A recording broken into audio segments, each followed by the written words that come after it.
Mom, this is what she does when she waits instead of having conversation with me. Your daddy texted us, and I was texting him back. I'm On our way to our trip. I'm doing my trip voice. Trip voice. We're on our way to Boston. Stop one. Salem. Well, Boston is where the I was flight going to add them all, but you turned it off. Oh. Boston, Salem, Maine, New Hampshire, Canada. You haven't been to New Hampshire. You haven't been to Vermont either. Nope. Signing off. We are now in Boston, trying to make our way towards Salem. We've already recalculated on the GPS once because we went out of the roundabout wrong. There's nothing to see except for the back of the white van.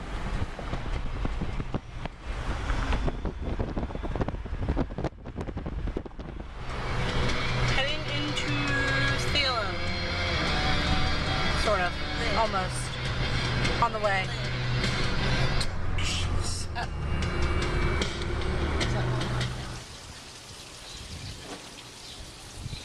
Catch the card,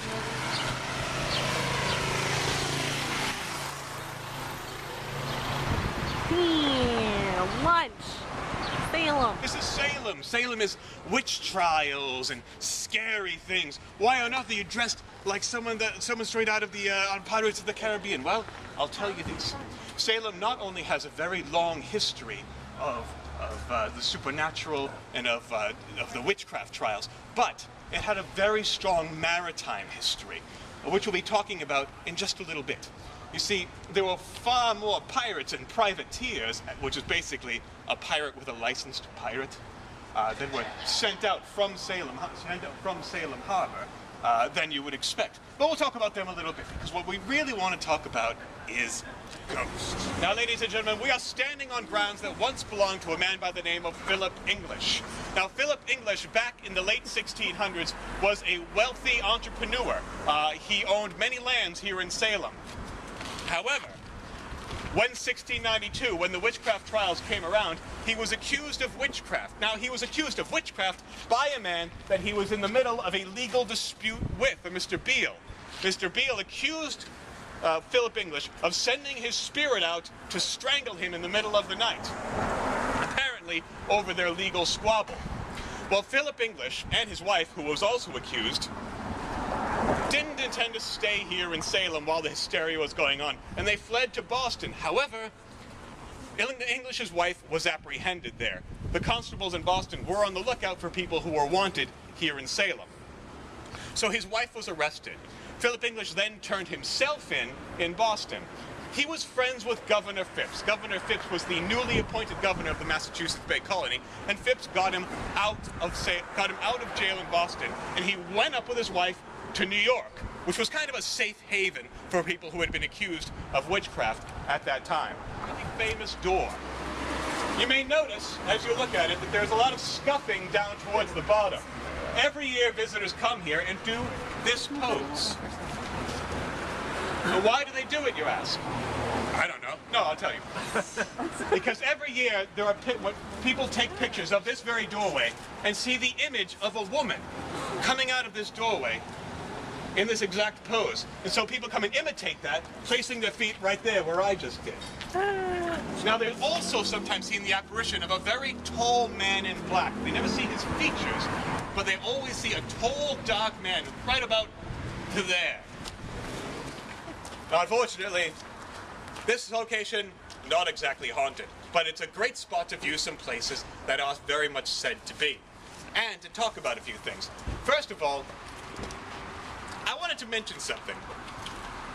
When I was in 5th grade, I took a history class, like most of us do. And we learned about Salem. And the teacher told us how Salem got its name. He told us that back in the 1600s, there was a warlock named Melasse. And Melasse was perhaps the most evil warlock there had ever been. And the people of Salem fought back against him, imprisoned him, and in order to keep him bound up, named their town Salem, which is the reverse of his name. You know what my favorite thing about that story is? It's complete garbage. Absolutely untrue, and I learned it in school. Salem was founded in 26, it's my first tour in a while, don't quote me on that one, by a man by the name of Roger Conant. Quote me on that one. You may have seen young, dashing Roger Conant if you went past the Salem Witch History Museum. There's a large bronze figure of him with flowing robes and a staff, which he probably didn't look like, but it's very romantic for us Salemites.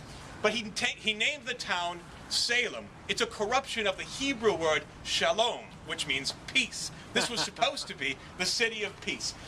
Very strange how Malas the Warlock and the city of peace kind of got mixed up there. Did anyone else hear that story, or was it just me? Merrimack River.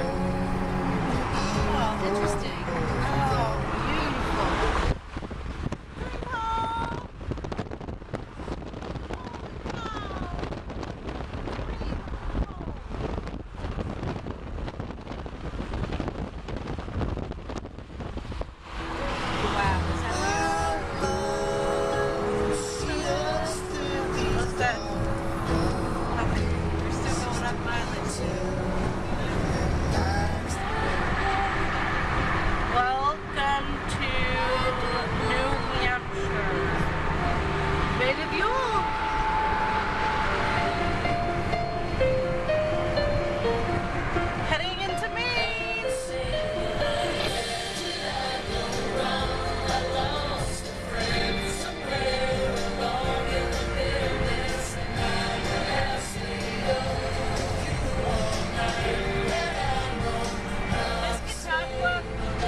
State National Park.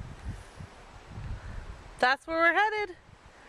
Not sure what part of that will be hiking or climbing, but it said extremely steep and that there's rungs and stuff, so we're gonna attempt it. We'll see how far we go. This is just the beginning of the trail. This is how steep it is. It's hard to tell on camera. Mom, turn around. And then see, try to see. You have a lot more hardwood. We have a lot of pine, it's mixed. Yeah, like not a lot of maple. Now, More red.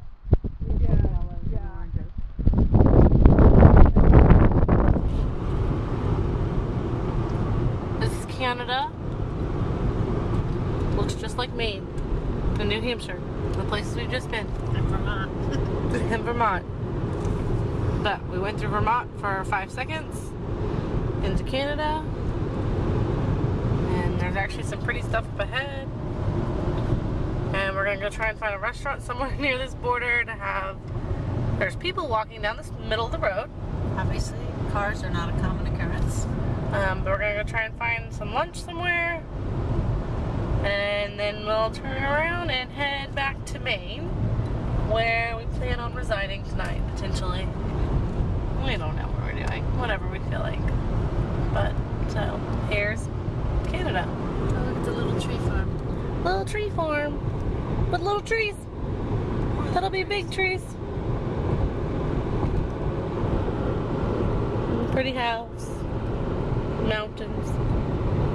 Imagine this is very, very early spring. They haven't even really gotten their spring yet. Even though it's 60 degrees here. But it's very chilly compared to where we just were in Maine, where it was 72 degrees. So it's dropped rather quickly. So, all right. Come on. Our mom has to push the limits with customs always. Oh gosh. You guys.